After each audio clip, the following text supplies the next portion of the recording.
isang bagitong mekaniko na gustong ibahagi ang magiging journey ng buhay ko sa pamamagitan ng pagbablog. Bali ngayong araw, tour ko nga lang pala kayo sa aking trabaho. At ayun na nga, pagkatapos natin iangat yung roll up at nagwalis sa harap, tara at ipapasyal ko kayo sa loob ng Jigen Auto Depot. Ito nga pala yung kabuong itsura sa harap ng shop. Bali yung una mo nga palang madadatnan is yung lumang office kasi meron ng bago dun sa kabila.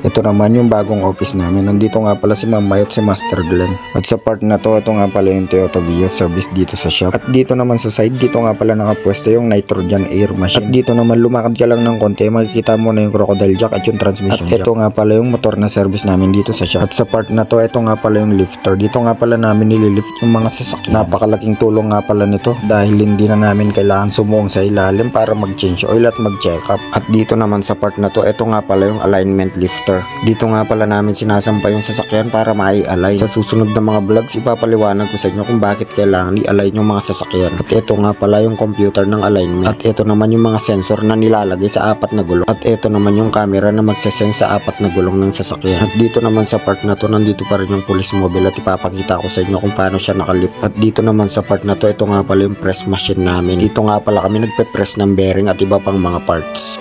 At dito naman, ito nga pala yung wheel balance namin. Dito nga pala namin binabalance yung mga gulong ng sasakyan. Dito nga pala ini-input yung info ng gulong kasama na yung mags. At ito nga pala yung stick on. Ito yung dinidikit sa may mags ng sasakyan para ma-balance. Sa susunod na vlogs, ituturo ko sa inyo kung bakit kailangan i-balance yung mga gulong ng sasakyan. At dito naman, ito nga pala yung tire changer machine namin. Ito nga pala yung ginagamit namin kapag magbabaklas kami ng gulong, especially kapag magpapalit ng bago or mag-vulcanize. Automatic na nga rin pala ito at may tatlo siyang pedal. Sa susunod ipapakita ko sa inyo kung paano to gamitin. At dito naman sa part na to, ito nga pala yung likod ng shop. Dito nga pala yung fish pan na walang laman.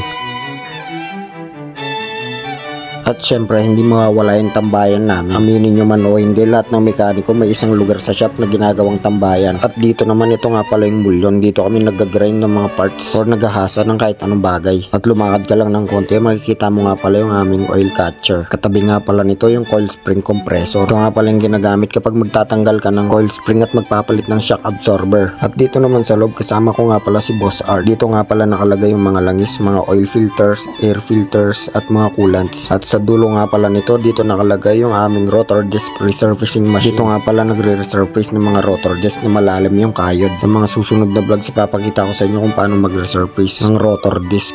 At sa part na to, dito nga pala makikita yung gato namin at syempre yung mga tindang gulong dito sa shop. Maya maya pa ay may dumating na customer at i-align namin ito. Mitsubishi L300 nga pala yung sasakyan niya. Tara at samahan nyo kami kung paano kami mag-align ng sasakyan.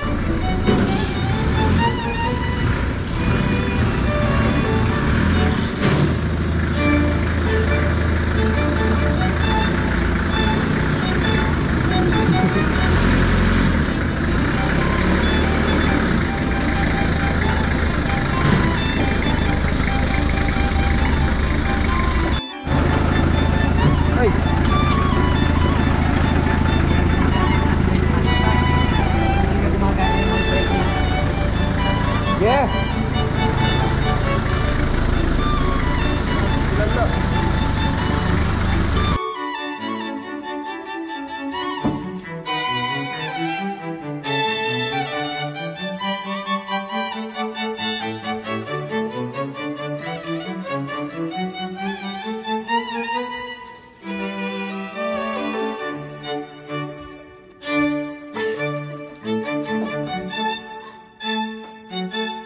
At sa part na to, niluluwagan ko na nga pala yung tornilyo sa rack end ng sasakyan. Nandito kasi yung adjustments niya. Dito naman ay tinatanggal na nga pala ni Boss Art yung mga locks para maisentro ng maayos yung mga gulong. Sa pag-a-align ay kailangan nga pala na nakalock yung manubela upang hindi mawala sa sentro yung manubela dahil may mga adjustments na gagawin sa ilalim. Dito nga pala ay sinisentro na ni Boss Art yung manubela at kapag nakuha yung tamang sentro, sa kanya to ilalak gamit yung steering lock habang ako ang nasa ilalim at naghihintay ng go signal para i-adjust yung kanyang rack end.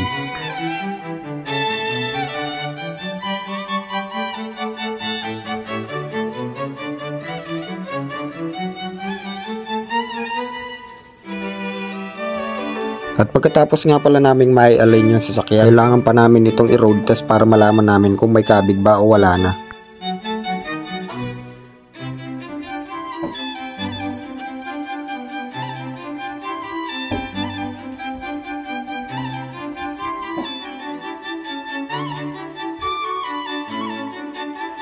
Sa part na to sobrang smooth at pantay na yung manubela. Bali hanggang dito na lang guys. See you next vlog.